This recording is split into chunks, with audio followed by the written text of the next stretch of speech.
Okay student, तो last class में जो है सो हम लोग कॉम्बिनेशन ऑफ सेल देख रहे थे।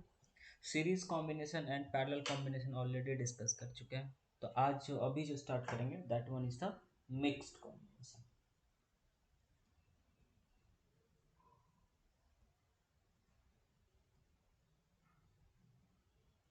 अब देखो, जैसे नाम से ही क्लियर है, मिक्स्ड कॉम्बिनेशन मतलब क्या है कि यहाँ जो है सो सीरीज और पैरेलल दोनों कॉम्बिनेशन है ना। तो डायग्राम बनाते हैं हम लोग। मैं क्या कर रहा हूँ यहाँ पे, n नंबर ऑफ सेल्स को सीरीज में लगा दे रहा हूँ और m नंबर ऑफ सेल्स को पैरेलल मंगा देता हूँ, क्योंकि मैं जनरली मैं करता ही ऐसे ही हूँ। चलो पहले मैं आपको इस तरह से इसको डेकोरेट कर देता हूँ। ऐसे कितने हैं, n नंबर ऑफ सेल्स लगे हुए हैं। ठीक है बच्चे, हर एक सेल का जो ईएमएफ है वो मैंने लिया E और इंटरनल रेजिस्टेंस R लिया है। ये E है, ये R है। This one is the E R and this one is the E R. So how many number of cells are connected here in series? N. I'm assuming N. Okay. और इस तरह से same फिर क्या है, parallel में combined है sales.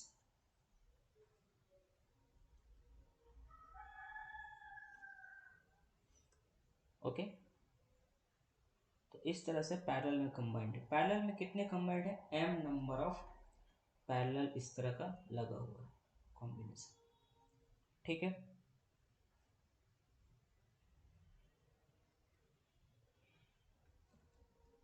समझते हैं। और हम लोग क्या कर रहे हैं कि इसके अक्रॉस एक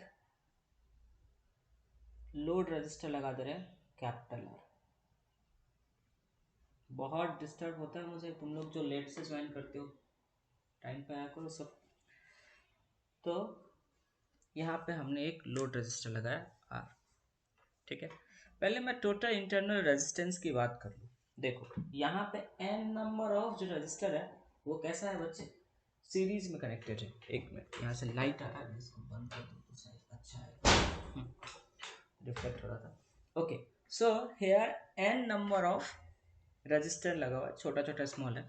तो अगर मैं टोटल इंटरनल रेजिस्टेंस की बात करूँ, टोटल डायरेक्ट में इंटरनल रेजिस्टेंस लिख देता ना। अगर मैं बात कर रहा हूँ आर टोटल, अगर मैं आर टोटल की बात कर रहा हूँ तो क्या हो गया, एन इंटू आर हो गया इस सीरीज के चलते, और पैरेलल में लगा हुआ है तो कितना एम लगा हुआ है, तो आप एम से डिवाइड कर दोगे तो इतना आर टोटल हो गया। आर क्या बताता है आपको, इंटरनल रेजिस्टेंस, बार बार बोलने की जरूरत नहीं है, आपको पता है। ठीक है, अब देखो सीरीज में n number of E connected है, सेल्स कनेक्टेड है। इसका मतलब अगर मैं बोलूं कि ई टोटल की बात करो, ई टोटल कितना होगा, तो बोलोगे सर एन इंटू ई हो जाएगा। पैरेलल में तो सेम ही कनेक्टेड है, उतना ही रह जाएगा। अच्छा, अब मैं इस करंट ऑफ द सर्किट की बात करूँ, मान लो यहाँ करंट आई, तो मैं जो बात कर रहा हूँ वो इस करंट आई के बारे में बात कर रहा हूँ। ठीक है, तो ये क्या हो जाएगा बच्चे, E total divided by total R. तो रजिस्टर एक तो ये है और internal resistance R total. Okay, तो आप इसको क्या लिख सकते हो, n into E divided by R plus n R, oh sorry small r divided by, पूरा में फिर से कैसे, डिवाइडेड बाय एम। ठीक है ना। इसको अगर आप डेकोरेट करना चाहो तो आप इसको डेकोरेट कर सकते हो, इस फॉर्म में भी छोड़ने से कोई दिक्कत नहीं है। समझ में आ रहा है आप लोगों को यहाँ तक? ठीक है, तो ये समझ में आ गया कि मिक्स्ड कॉम्बिनेशन होगा तो आप इसको किस तरह से सॉल्व करोगे। अब एक दो एग्जांपल लेते हैं हम लोग, क्योंकि उस दिन एग्जांपल डिस्कस नहीं किए थे सीरीज एंड पैरेलल कॉम्बिनेशन वाले। तो मैं एक दो बहुत ही सिंपल एग्जांपल्स, बोर्ड लेवल के एग्जांपल्स आपको कराता हूँ। ठीक है, और आप कोशिश करो, समझने की कोशिश करो कैसा है ये, आपको पता चलेगा, आइडिया लगेगा, एक आइडिया होना जरूरी है। ठीक है, तो मैं कुछ क्वेश्चंस कराता हूँ। एक एग्जांपल ले रहा हूँ कि जैसे कि कोई बैटरी, बैटरी में क्या होता है, कॉम्बिनेशन ऑफ सेल्स होता है। तो मैंने ऐसा लिया कि क्वेश्चन पहले ऐसे लिखने की कर सकता हूँ, अ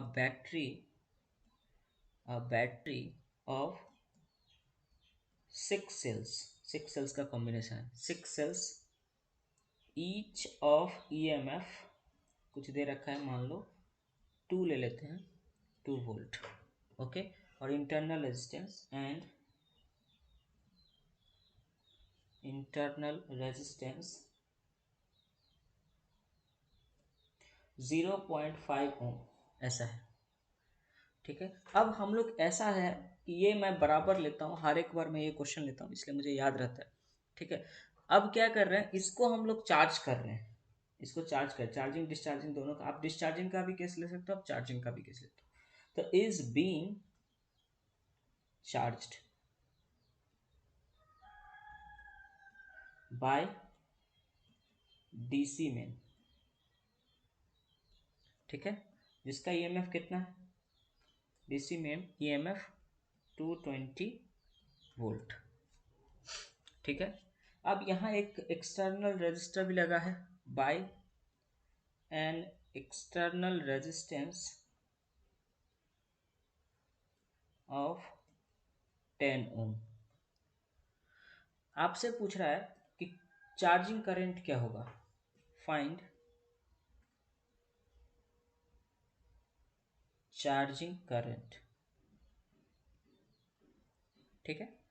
तो सबसे पहले क्या करेंगे हम लोग, यहाँ एक डायग्राम बना लेंगे, ठीक है बच्चे।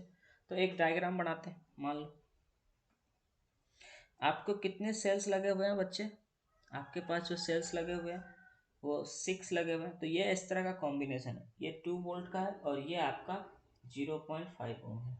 फिर इस तरह से ही ये 2 वोल्ट और यहाँ 0.5, ऐसे कितने हो जाएंगे, 6 सेल्स। सारा बना नहीं रहा हूँ मैं, डायरेक्ट ऐसे लिख रहा हूँ, ठीक है। और यहाँ जो है सो आपका एक प्लस माइनस 220 वोल्ट का जो है तो चार्जिंग है।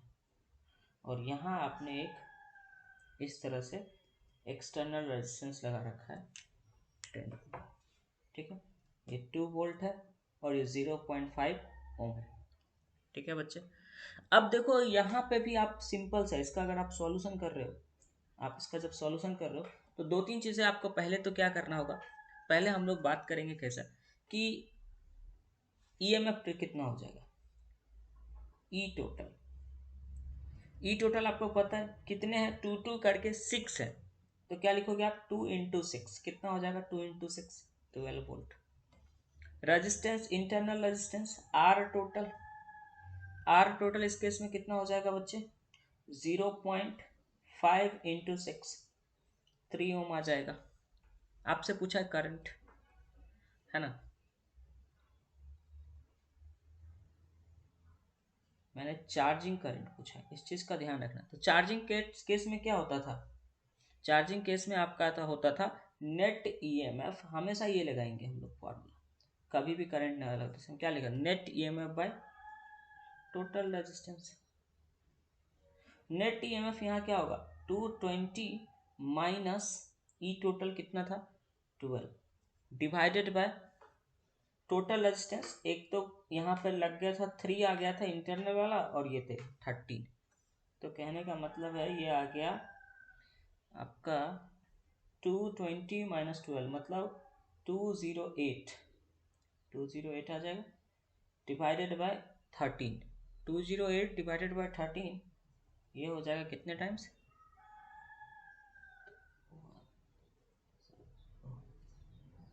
एक मिनट, 7, ये समथिंग 16 पॉइंट समथिंग आएगा, देखना है ना, 13 15 पॉइंट समथिंग। चल मैं डायरेक्ट निकाल ही देता हूँ, मेरे पास आज कैलकुलेटर पड़ा हुआ है। 208, मिस्टेक तो नहीं हुआ ना, हाँ 208 डिवाइडेड बाय 13, अरे डायरेक्ट 16 आता है,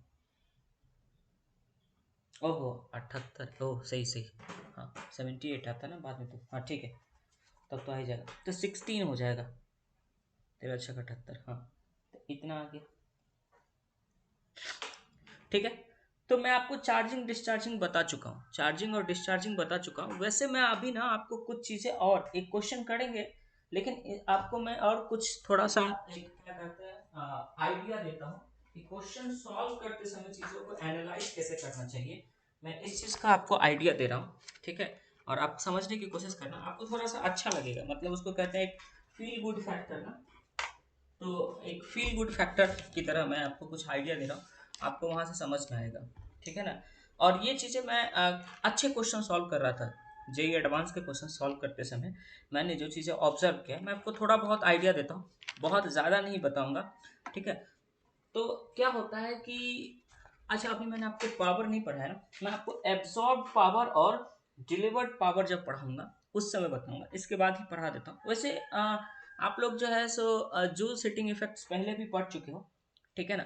जूल सीटिंग इफेक्ट्स आप पहले पढ़ चुके हो, तो उसमें ऐसा कुछ खास था नहीं, एज सच आपको सब कुछ ऐसा पता है। तो मैं आपको बताता हूँ, जैसे कुछ चीज़ें देखो, जैसे कि आपका कभी भी ये केस बन रहा है कि कोई भी सोर्स है, समझना, ऐसा कोई सोर्स है प्लस माइनस, ये एक सोर्स की तरह हमने लिया, एक सोर्स है, और इस सोर्स में अगर करंट इस तरह से आ रहा है, करंट इस तरह से आ रहा है, ठीक है ना। जैसे कि मैं ले लेता हूँ, ये करंट ले लिया मैंने 2 एम्पेयर ले लिया, और ये सोर्स 10 वोल्ट का ऐसा ले लिया, और करंट का डायरेक्शन आपने दिया हो, तो वेन एवर द करेंट जो है आपका जो वोल्टेज सोर्स है उसमें पॉजिटिव टर्मिनल से इंटर करेगा, समझना, अगर पॉजिटिव टर्मिनल से इंटर कर रहा है इसका मतलब क्या है, ये सोर्स एब्सॉर्ब कर रहा है पावर को। पावर कैसे निकालते हैं आपको पता है, लेकिन फिर भी मैं आपको बताऊंगा, ठीक है। हम लोग जूल से इफेक्ट पढ़ेंगे, बट आपको यहाँ समझना, ये जो सोर्स है वो पावर एब्सॉर्ब कर रहा है,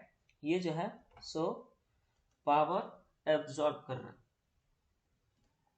आप देखना कितना एब्जॉर्ब कर रहा है, आपको पता है, आप में से बहुत बच्चे को पता है, P equal to V into I होता है। कैसे क्या आता है, ये कैसे आता है मैं आपको डिस्कस करके बताऊंगा, जो सिटिंग इफेक्ट, बट ये क्लास 10th में था तो आपको पता है। तो इस केस में आप बोलोगे सर +20 वॉट जो है पावर ये एब्जॉर्ब कर रहा है, ठीक है।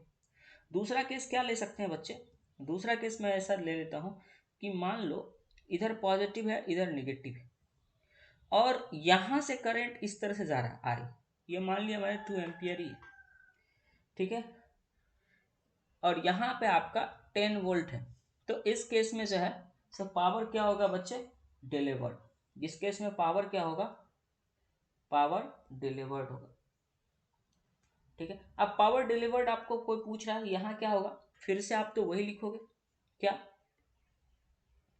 V इंटू आई, तो यहाँ पे फिर से आपको 10 वॉट ऐसे लिखेंगे, ठीक है। जनरली बुक्स में आपको डायग्राम ऐसा ही बना रहेगा, तो जब भी पावर एब्सॉर्ब कर रहा है कोई सोर्स तो ऐसा रहेगा, और पावर डिलीवर कर रहा है तो ये इसका डायग्राम ऐसा रहेगा। अभी क्या है कि इसको अपन दूसरे तरीके से भी बना हुआ देख सकते हैं, कैसा, इसको कोई ऐसा बना दिया तो ये गलत नहीं है, मान लो ये 10 वोल्ट है, और यहाँ पे इस तरह से बना दिया और -2 एम्पियर लिख दिया, ये जो करंट है आपको -2 एम्पियर ऊपर की ओर लगा दिया। देखो यहाँ से आप जब कैलकुलेट करोगे you will get the minus of this. पहले तो आपको लगेगा सर ये देखिए पॉजिटिव से करंट का फ्लो ऐसा हो रहा है, मतलब पॉजिटिव टर्मिनल, वोल्टेज सोर्स के पॉजिटिव टर्मिनल से निकल रहा है, इसका मतलब सर यहाँ पर पावर डिलीवर्ड है, ठीक है, पावर डिलीवर्ड है, but that is in negative. अब सोचो मैं आपको बोल रहा हूँ कि मैं आपको -10 रुपये दे रहा हूँ, कहने का क्या मतलब है, मैं आपको -10 रुपये दे रहा हूँ, कहने का मतलब है कि मैं आपसे 10 रुपये ले रहा हूँ, खत्म बात, है ना। तो ये चीज है। अब फिर इसको आपको ऐसे भी लिखा हुआ मिल सकता है, प्लस माइनस ऐसा है। तो ये छोटी छोटी बातें आपको पता होना चाहिए, मैं आपको ऐसे आपके कॉमन सेंस के लिए बता दिया। ये -2 एम्पियर है और ये 10 वोल्ट है, this is case of power delivered, this is case of power observe, है ना, सॉरी एब्जॉर्ब, तो आपको पता होना चाहिए, ठीक है। तो चार्जिंग का केस हमने देखा कि अगर चार्जिंग का केस में कैसे करंट निकालते हैं, वैसे हम लोग चार्जिंग डिस्चार्जिंग ऑलरेडी पढ़ चुके हैं, तो इतना कुछ ऐसा है नहीं कि हम लोग को फिर से उसके बारे में बहुत डिटेल में पढ़ना है, ठीक है ना। तो वो चीज़ें हम लोग पढ़ चुके हैं, ठीक है। अगर मैं एक क्वेश्चन और ले लेता हूँ, मैं एक क्वेश्चन और लेता हूँ, नेटवर्क वाला क्वेश्चन लेने की कोशिश करता हूँ।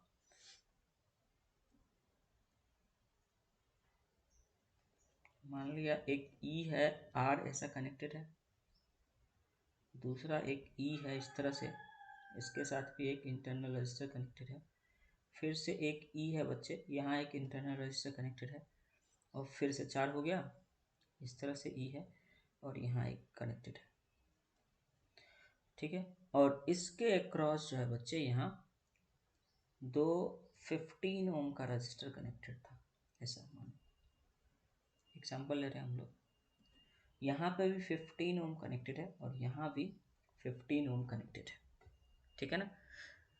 क्वेश्चन क्या है, थोड़ा सा मैं आपको बता देता हूँ कि ये सारा सेल जो है सो सारा सेल सेम है, आइडेंटिकल सेल्स है, और सबका इसका मतलब इंटरनल रेजिस्टेंस और ईएमएफ सेम होगा। तो ये जो ईएमएफ दे रखा है बच्चे, वो 2 वोल्ट दे रखा है, समझना, ठीक है ना। और ये चीज़ एक दे रखा है कि इंटरनल रेजिस्टेंस पर कमेंट नहीं किया है ना, यहाँ नहीं रखा है। और आपको देखा है कि 2 एक्सटर्नल रेजिस्टर इस तरह से लगा हुआ है। अब क्या लिखा है कि क्वेश्चन आपको ऐसा आपको निकालना है कि अ,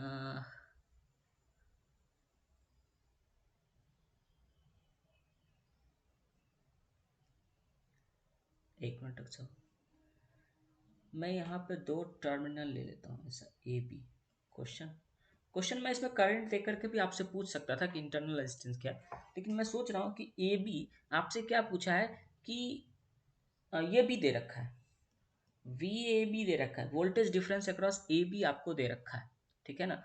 voltage difference across A B आपको दे रखा है 1.6 वोल्ट, ठीक है ना। आपसे पूछा क्या है कि फाइंड इंटरनल रेजिस्टेंस, ठीक है। तो आपसे क्वेश्चन क्या पूछा है इस वाले सर्किट में, फाइंड इंटरनल रेजिस्टेंस, ठीक है ना। आपको ए बी के अक्रॉस जो है पोटेंशियल डिफरेंस दे रखा है, आपसे पूछा है फाइंड इंटरनल रेजिस्टेंस, ठीक है ना। आपको इंटरनल रेजिस्टेंस फाइंड करना है, ठीक है। तो अगर मैं बोलूँ इसको सॉल्व करने के लिए, तो आप इसको कैसे सॉल्व करोगे, देखो मैं सॉल्व करके दिखाता हूँ।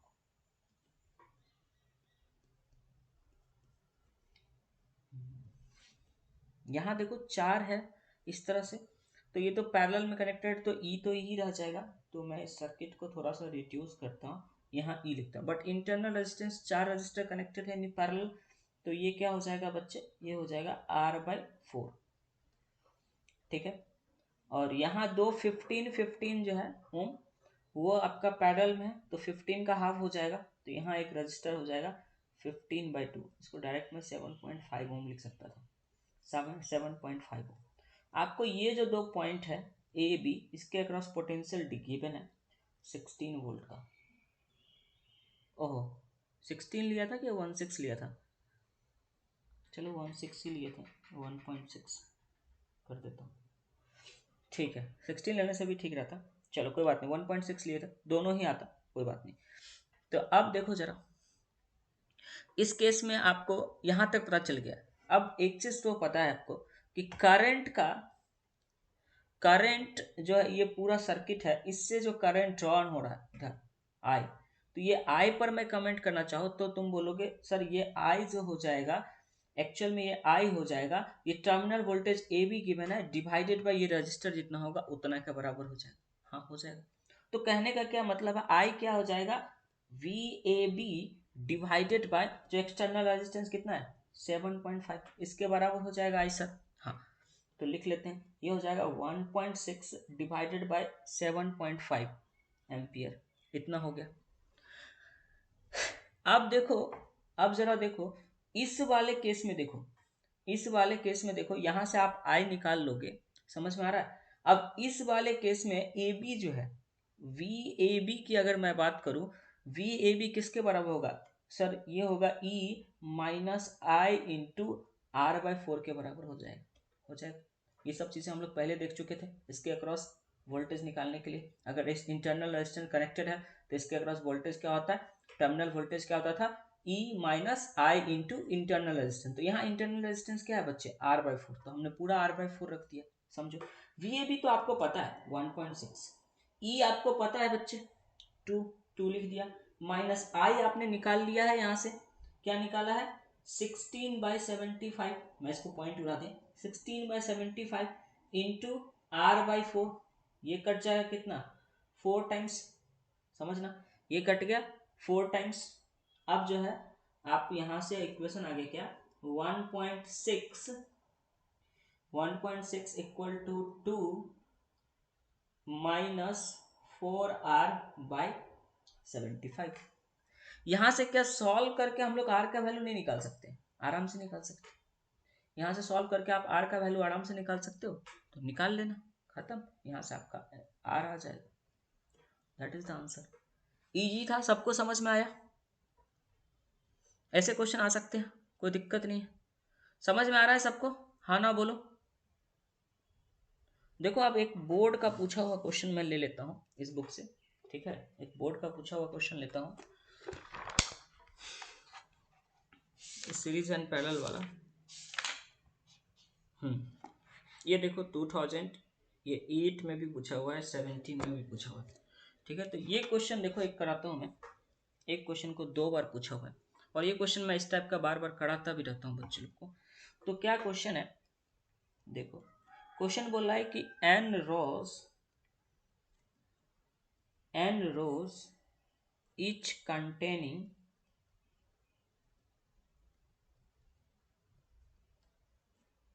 m cell। बोर्ड का पूछा हुआ क्वेश्चन है, देखो m cells in series are joined in parallel। Question देखना, maximum current is taken from this combination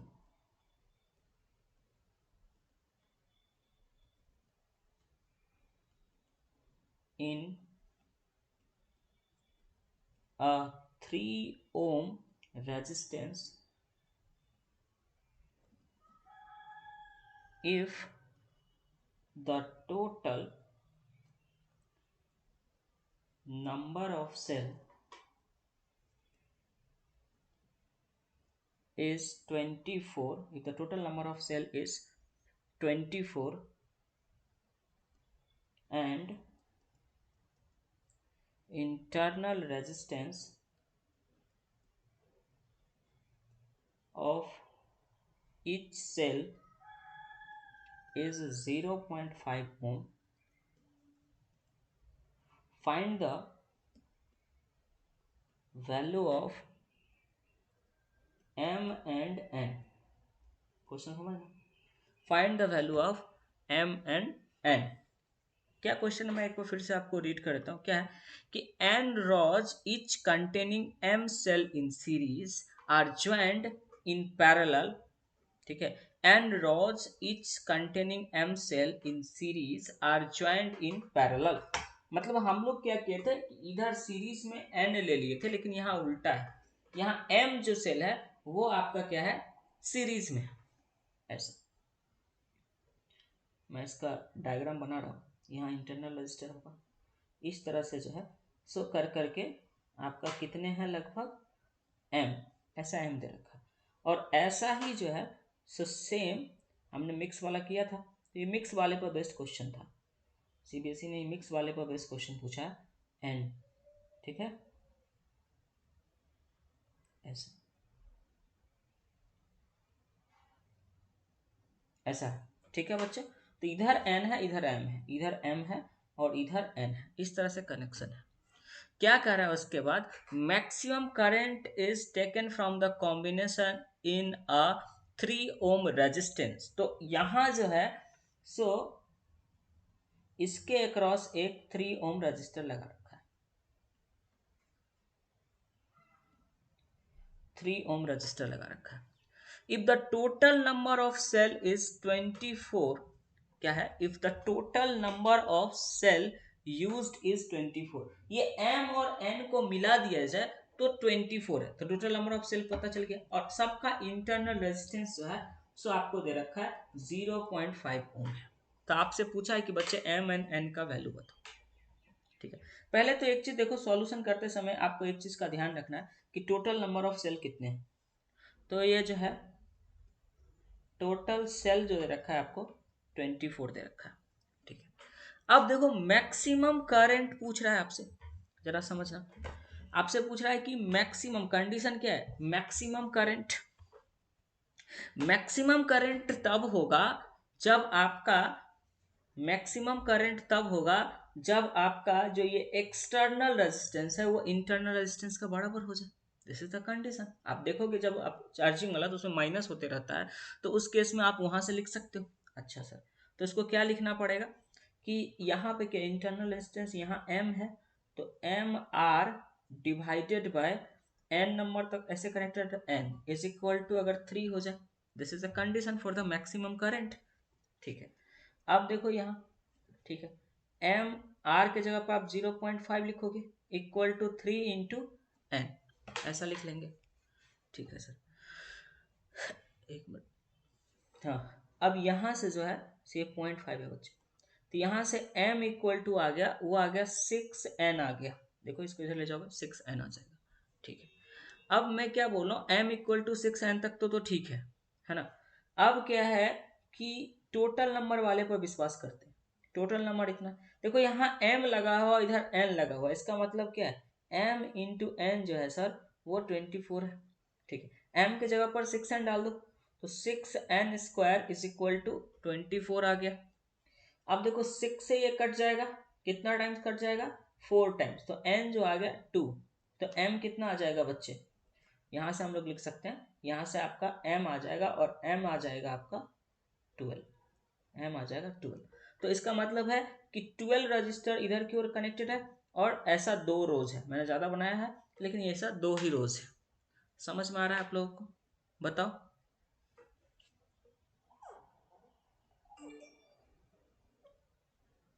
आ गया समझ में? ओके, अब चलो ये चीज़ें हो गया। अब जो है सो हम लोग देखेंगे, स्टार्ट करते हैं। मैं आपको गैल्वेनोमीटर, शंट, ये वो सब थोड़ा सा पढ़ाता हूँ, फिर उसका कन्वर्जन बताऊंगा गैल्वेनोमीटर को अमीटर में और वोल्ट मीटर में। ठीक है ना, तो ये चीज़। अच्छा, मैं थोड़ा सा आप लोग को अभी जो है सो जूल्स हीटिंग इफेक्ट्स पढ़ा देता हूँ। अब इतना ही टाइम बच गया कि जूल्स हीटिंग इफेक्ट्स में ये टॉपिक रह गया था। मैंने पढ़ाया तो नहीं है ना जूल्स हीटिंग इफेक्ट्स, कि पढ़ा दिया? एक आदमी का नहीं पढ़ाया ना? ठीक है, तो हम लोग जो है सो पहले जूल्स हीटिंग इफेक्ट्स पढ़ लेते हैं। क्या हो रहा है यार, पानी इतना पी लिया हूँ आज, फिर भी उसके बाद भी ऐसा।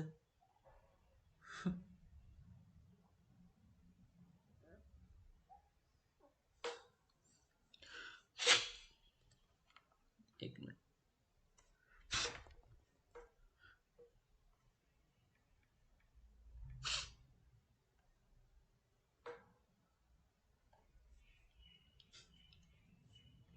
ओके, मैं क्या बोला आप लोगों को, क्या पढ़ाऊंगा अभी, Joule's laws, Joule's heating effect बोलो उसको। चलो ठीक है, तो हम लोग थोड़ा सा देख लेते हैं, ये क्लास 10 में हम लोग पढ़ते हैं Joule's heating effects of current. ठीक है, तो क्या होता है जरा समझते हैं हम लोग, एक्चुअल में क्या होता है बच्चे। यार इसको कहीं कहीं पर जूल्स लॉ भी लिखा हुआ मिल जाएगा आपको, कहीं कहीं इसको जूल्स लॉ लिखा हुआ मिल जाएगा, या कहीं कहीं आपको हीटिंग इफेक्ट्स ऑफ करंट इतना लिखा हुआ मिल जाएगा। हीटिंग इफेक्ट्स ऑफ करंट सब एक ही चीज़ है, सब क्या बोला, एक ही चीज़ है। अब देखो जरा कि मान लो, अरे यार क्या है, ये एक कंडक्टर है, एक मिनट पानी पी लो।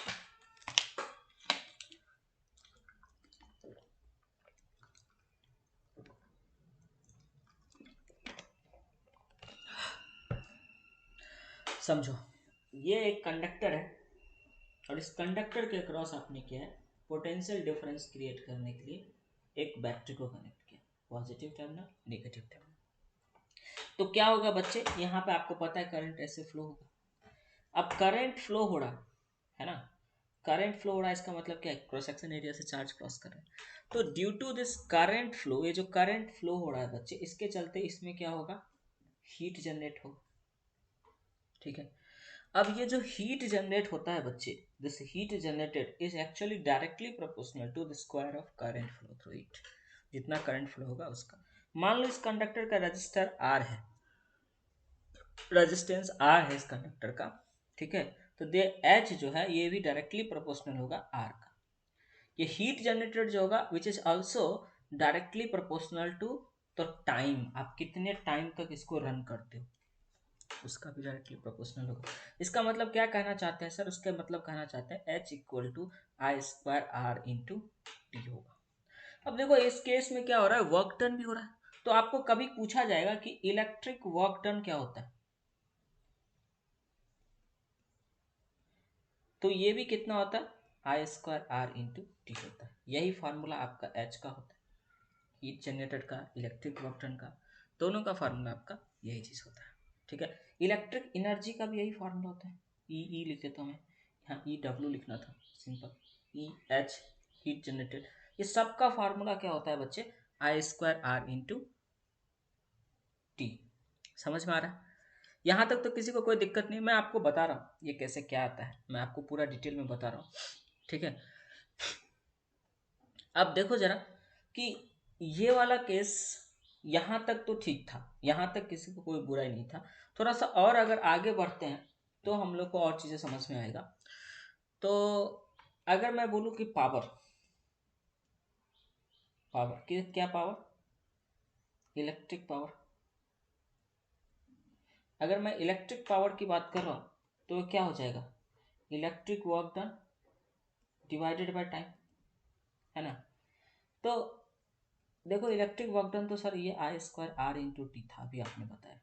टाइम क्या है, टी है, टी से टी कट गया, आई स्क्वायर आर।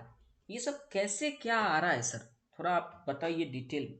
मैं थोड़ा डिटेल एनालिसिस करता हूँ, क्लास 10th में उतना तो हम लोग पढ़ ही चुके थे, है ना। तो मैं आपको थोड़ा सा डिटेल में आपको बताने की कोशिश करता हूँ। देखो आ, आपको मैंने सब, आप क्लास 10th में भी पढ़े थे या इलेक्ट्रोस्टैटिक्स भी पढ़ाते समय मैंने आपको बताया था, ये जो डब्लू बताया था वो बताया था आपको Q इंटू वी, ठीक है ना। अच्छा, आपको फिर मैंने करंट बताया था I इक्वल टू, तो आपने स्टैटिक करंट्स के कंडीशन में I equal to Q by T आपने पढ़ा, तो यहाँ से आप Q इक्वल टू क्या लिख सकते हो, I इंटू टी लिख सकते हैं सर। ठीक है, V equal to ohm circuital, Ohm's का जो लॉ है, सर्किट लॉ है, ओम्स का, ओम्स ने दो लॉ दिया था, एक तो फील्ड थ्योरी दिया था, एक सर्किट थ्योरी को दिया था। सर्किट थ्योरी में था V equal to I into R. मैं अगर बोलूँ कि यहाँ पे Q का और V का वैल्यू पुट कर दो, तो W इक्वल टू क्या हो जाएगा बच्चे, W इक्वल टू हो जाएगा sir I square R into T हो जाएगा। देखो एक आई ये है, एक आई है, आई स्क्वायर हो गया, आर इंटू टी हो गया। और यहीं से हम लोग पावर कैलकुलेट किए हैं, W by T which is the I square into R. Sir कहीं कहीं लेकिन पावर का फॉर्मूला तो हमने डिफरेंट डिफरेंट लिखा हुआ देखा है। हाँ तो देख सकते हैं, इसको हम लोग आई को एक छोड़ दिए, एक आई इंटू आर अगर लिखते हैं इस तरह से, तो इसको क्या लिख सकते हैं, आई इंटू वी, ओम्स लॉ से तो वी हो जाएगा।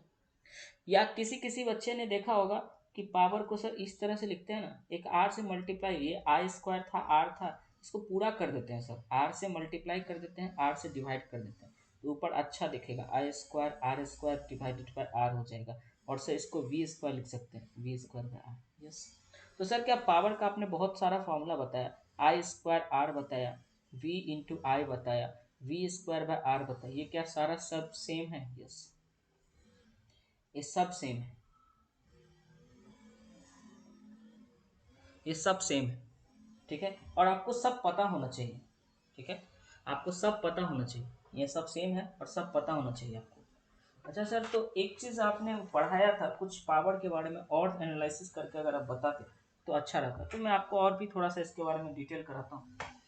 हम लोग पावर पढ़ रहे हैं, पावर, तो हमने देखा है पावर, एक्चुअली हमने बचपन में भी पढ़ा है D W by D T, power हमने पढ़ा है पहले D W by D T. ठीक है, तो सर इसका मतलब एक बार तो क्वेश्चन आ गया था इसके यूनिट में, ऑप्शन में वॉट नहीं था पावर का यूनिट, तो जूल्स पर सेकेंड जो है यूनिट होगा, वैसे आप लोग क्या इसको लिखते हो, वाट। तो यूनिट पर भी ध्यान देखना, मैं आपको शॉर्टकट में बता रहा हूँ, इसका मतलब ही नहीं। तो इसका मतलब पी सर, अगर टाइम के साथ हम लोग देख रहे हैं पी टी लिखा हुआ है और this is D W by D T, तो क्वेश्चन में एक बार पावर टाइम का फंक्शन देख करके और इलेक्ट्रिक वर्क डन पूछ दिया था, तो क्या सर डी डब्ल्यू निकालना होगा, तो डी डब्ल्यू इक्वल टू हम लोग तो P T into D T लिख रहे हैं। हाँ, तो सर इसको इंटीग्रेट कर देंगे तो वर्क डन आ जाएगा, तो हाँ वर्क डन आ जाएगा। तो वर्क डन का जो फार्मूला होता है बच्चे, वो होता है P into T into D T. अच्छा सर, और कुछ सर? अच्छा ये मान लो टाइम वन T1 से T2 के बीच में, तो आप यहाँ पर लिमिट भी रख सकते हो, इसमें कोई बुराई नहीं। ठीक है सर। और कुछ सर ये जो फार्मूला आपने डेराइव किया, इसका क्या इधर से भी कर सकते हैं? हाँ, ये सब रिलेशन लिखा हुआ मिल जाता है आपको। जैसे कि आपने PT इक्वल टू पढ़ लिया ना, dW/dt, तो इसको हम लोग क्या लिख सकते हैं बच्चे, dW/d, चेन रूल आपको पता है, और इसको क्या लिख सकते हैं, dQ/dt। हाँ सर। अब जरा देखो dW/dQ क्या हो जाएगा, dW/dt जो है, सो इसको आप क्या लिख सकते हो, VT लिख सकते हैं। और dQ/dt को हम लोग क्या लिख सकते थे सर, इसको तो IT लिखते ही आए हैं अभी तक, ये हो गया। तो इसीलिए तो बच्चे PT जो हो गया वो आ गया VT इंटू IT। उसको किस चीज में आ जाएगा, ये वॉट्स में आ जाएगा। अच्छा, यहाँ से समझ में आ रहा है सबको, ठीक है ना। तो ये बेसिक चीजें हैं जो आपको आना चाहिए, आपको ऐसे तोड़ने मरोड़ने ऐसा करके आना चाहिए, है ना। अब इस पर बेस्ड एक क्वेश्चन मैं करा दूंगा आपको, बहुत ही अच्छा वाला, ठीक है। एक थोड़ा अच्छा क्वेश्चन कराता हूँ जिससे आपको थोड़ा समझ में और अच्छे से आएगा, ठीक है। तो पहले एक चीज और जो मैं आपको तभी पावर एब्जॉर्ब और पावर डिलीवर्ड बताता हूँ। तो एक लूप लेते हैं, आपको मैं KVL पढ़ा चुका हूँ, तो ये छोटी छोटी चीजें हैं, इस पर बेस्ड भी क्वेश्चन आ जाए कभी, तो आपको पता होना चाहिए। जैसे कि मैंने लिया है यहाँ पे 2 ओम ले लिया, इधर कुछ ले लेता हूँ मैं 3 ओम, इधर को एक पावर सोर्स लगाता हूँ प्लस माइनस 10 वोल्ट का लेता हूँ। तो अब एक लूप है, अगर बच्चे, अगर मैं एक लूप की बात कर रहा हूँ, तो इस लूप में जितना पावर एब्सॉर्ब होगा उतना ही पावर डिलीवर होगा। क्या मतलब है सर, ये पॉजिटिव है निगेटिव है, ये पॉजिटिव है निगेटिव है। आपको पता है रेजिस्टेंस क्या करता है, पावर को एब्सॉर्ब करता है। रेजिस्टेंस पावर को एब्सॉर्ब करता है, मतलब सर यहाँ पावर का एब्सॉर्ब, यहाँ पावर एब्सॉर्ब होगा, यहाँ पावर एब्सॉर्ब होगा, हाँ होगा। इसका मतलब सर यहाँ पावर क्या होगा, ये सोर्स क्या होगा, पावर डिलीवर करेगा। हाँ, क्योंकि यहाँ से करंट क्या हो रहा है, लीव हो रहा है। देखो पॉजिटिव टर्मिनल से जब भी करंट निकलेगा सोर्स से, मैंने आपको बताया कि if a current is living from the positive terminal of source, it means that source is delivering power, power दे रहा है, सप्लायर है, सप्लाइंग पावर, और ये कंज्यूम कर रहा है, दीज आर द कंज्यूमर, और आप कह सकते हो these are the power absorber. ये एब्जॉर्ब कर रहा है और ये डिलीवर कर रहा है। देखते हैं जरा निकाल करके, अगर मैं बोल दूं, अगर मैं इस पूरे वाले केस के लिए आपको बोलता हूं कि इस पूरे में पावर को आप लगाओ, तो पावर पहले एब्सॉर्ब, यहाँ पे क्या हो रहा है, पावर डिलीवर हो रहा है, पावर डिलीवर PD में लिखो, कितना हो जाएगा। अब देखो इसमें आप लोग करंट इजीली निकाल सकते हो, आप इसमें करंट निकाल सकते हो, कितना आ जाएगा करंट, आई इसमें निकालना होगा, तो आई आप निकाल सकते हो, आई निकालना होगा 10 डिवाइडेड बाय 5, 2 एम्पियर, कितना आ गया, 2 एम्पियर आ गया यहाँ पे, ठीक है। समझ में आ रहा, सबको समझ में आ रहा। यहाँ पे जो है सर पावर डिलीवर कितना हो जाएगा, 10 इंटू 2 हो जाएगा सर, 20 वाट, ठीक है। अब देखो ये जो 2 ओम रजिस्टर है वो क्या कर रहा है, पावर एब्सॉर्ब कर रहा है, पावर एब्सॉर्ब बाय 2 ओम, कितना कर रहा है देखो, यहाँ पे लिखोगे आप आई स्क्वायर इंटू आर लिखोगे, तो आई स्क्वायर कितना है, 2 2 जा 4 इंटू आर कितना है 2, तो कितना हो गया 8 वाट आ गया, ठीक है सर। और यहाँ पर देखो ये पावर एब्सॉर्ब, और एट दिस पॉइंट एट 3 ओम, इसको लिखना है तो आप क्या लिखोगे, आई स्क्वायर आर लिखोगे फिर से, तो यहाँ आई क्या, 2 2 जा 4 इंटू आर कितना है बच्चे 3, देखो 12 हो गया, 12 वाट। तो यहाँ से एक चीज पता चल रहा है आपको कि look at this 2 is actually equal to this one. तो जितना पावर आपका एक कभी भी लूप होता है, कभी भी लूप होता है, तो उस लूप में जितना पावर डिलीवर होगा उतना ही पावर एब्सॉर्ब होगा। कहना क्या चाह रहे हो सर आप, मैं बोल रहा हूं कि टोटल पावर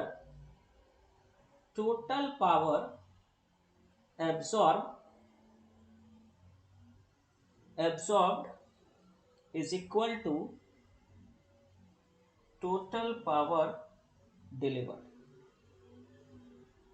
ठीक है सर।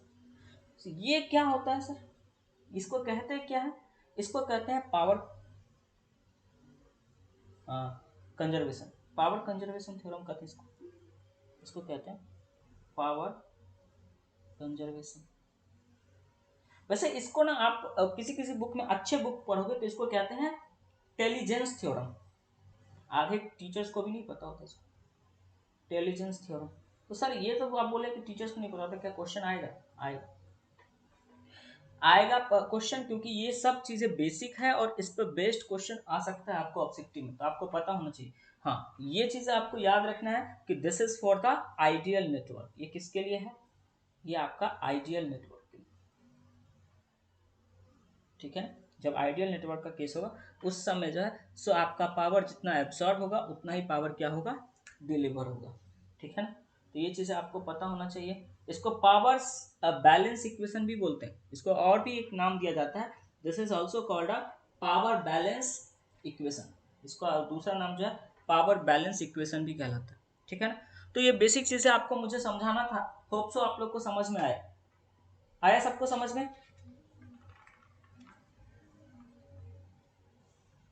कोई है जिसको समझ में नहीं आ रहा है यहाँ से? और देखो एक चीज और भी है बच्चे, मैं आपको कुछ चीजें बता करके बता रहा हूँ कि ये चीजें अब देखो, जहां आप पावर कंजर्वेशन वहीं लगाओगे जहां पे क्रिश्चॉफ जो साहब थे ना वो बोल के गए। क्रिश्चॉफ साहब जहां पे वैलिड है, मतलब जिस सर्किट में लग रहा है वहीं पर आप ये सब चीजें लगाओगे। तो सर्किट वैलिड है या नहीं है, उसके लिए आपको एक चीज तो कंफर्म करना पड़ेगा कि वहां पे आपको क्रिश्चॉफ वोल्टेज लॉ और क्रिश्चॉफ करंट लॉ अप्लाई करके देखना पड़ेगा, और तभी आप कह सकते हो कि जो नेटवर्क का सर्किट है वो सच में वैलिड है ना। तभी आपको पता चलेगा कि वो नेटवर्क का जो सर्किट है वो वैलिड है, ठीक है। इस पर एक बहुत अच्छा क्वेश्चन आया हुआ है, लेकिन अभी क्या टाइम नहीं है, नहीं तो मैं आपको एक क्वेश्चन कराता। इस पर बहुत अच्छा क्वेश्चन एक बार जेई एडवांस में आया हुआ है, छोड़ो उस बात को, ज्यादा हो जाएगा है ना। तो मैं आपको वो क्वेश्चन छोड़ रहा हूँ, उसमें प्रोबेबिलिटी वाला एक थोड़ा सा कॉन्सेप्ट लगा करके क्वेश्चन आया हुआ था। बहुत अच्छा क्वेश्चन है वो, जब 1994 या 1993 में जब जेई एडवांस ने क्वेश्चन पूछा था। अब वैसा क्वेश्चन सब जो पूछा जाता है तो एक्चुअल में इसका मतलब समझ में आता है, इंपॉर्टेंस समझ में आता है कि डिटेल में पढ़ने का इंपॉर्टेंस समझ में आता है। बाकी ये सब क्लास 10th का चीज़ था, आप लोग को होप सो बेसिक सारा समझ में आ गया। क्लास 10th नहीं, जब हम लोग इसको डिफ्रेंशिएट वगैरह कर रहे हैं तो क्लास 10th नहीं रहा ये। लेकिन हाँ, इतना जो भी आज मैं पढ़ा रहा हूँ ये वाला पावर वाला पार्ट सब आप लोग पढ़ के आए हो ऑलरेडी, है ना। पढ़ के तो आए थे ना क्लास 10th में? चुप की, हाँ, ठीक है। चलो ठीक है, तो आज का लेक्चर यहीं खत्म करते हैं। नेक्स्ट क्लास में जो है सो मैं आपको इंस्ट्रूमेंट पढ़ाऊंगा, है ना। इलेक्ट्रिकल इंस्ट्रूमेंट पढ़ाऊंगा, जैसे कि हम लोग डिफरेंट डिफरेंट सर्किट्स के लिए चीज़ों को ऑब्जर्व, जैसे वोल्टेज डिफरेंस मेजर करने के लिए वोल्ट मीटर यूज करते हैं, अमीटर यूज करते हैं, गैल्वेनोमीटर यूज करते हैं। फिर उसके बाद हम लोग ये सब देखेंगे, मीटर ब्रिज, व्हीटस्टोन ब्रिज, ये सब चीज़ें बढ़ेंगे, ठीक है। तो लगेगा अभी 2 लेक्चर और लगेगा खत्म होने में ये चैप्टर, कम से कम 2 से 3 लेक्चर लगेगा, तब जाकर के करंट करंट क्या है ना कि करंट आसान चैप्टर है, लेकिन क्या है ना इसमें समझने को बहुत सारा चीज है। आप, मैं आपको चाहूँ तो एक टॉपिक को बहुत देर तक पढ़ा सकता हूँ। इसमें ये चीज है, कोई भी टीचर अगर चाह ले करंट चैप्टर को आराम से आपको 6 महीने पढ़ाना है तो आराम से पढ़ा सकता है, क्योंकि यहाँ प्रैक्टिस कराने के लिए, समझाने के लिए इतनी सारी चीजें हैं, ठीक है। जब आप लोग थोड़े से बड़े हो गए ना, जब आप लोग कॉलेज में जाओगे तो आपको नेटवर्क थ्योरी पढ़ाया जाएगा, जो आप लोग केवीएल केसीएल अभी एक लेक्चर में निपटा दिया ना, हम लोग फिर भी 2 लेक्चर में पढ़े हैं, उसको पूरे सेमेस्टर पढ़ाया जाता है बच्चे। नेटवर्क, जो ये नेटवर्क है, क्लोज नेटवर्क सब देख रहे हो, ओपन नेटवर्क सब देख रहे हो, ये सब चीज़ों को बहुत डिटेल में वहाँ पे पढ़ाया जाता है। तो इसलिए उतना नहीं, और इस पे क्वेश्चन इसलिए वैराइटीज ऑफ क्वेश्चंस बन जाते हैं, क्योंकि क्या है कि जो पेपर सेट करते रहता है ना वो सब प्रोफेसर सेट करता है, और उसको पता है कि ये बहुत वास्ट इलाका है, बहुत सारा रिसर्च ऑलरेडी हो चुका है इसमें, तो इस पर क्वेश्चन फ्रेम करना उसके लिए आसान होता है, ठीक है। छोड़ो उन लोग के बातों पर, उन लोग से ज़्यादा हम लोग अभी डिटेल में नहीं जाएंगे, हमारा काम हो गया, ठीक है। तो नेक्स्ट क्लास में मिलते हैं आप, ठीक।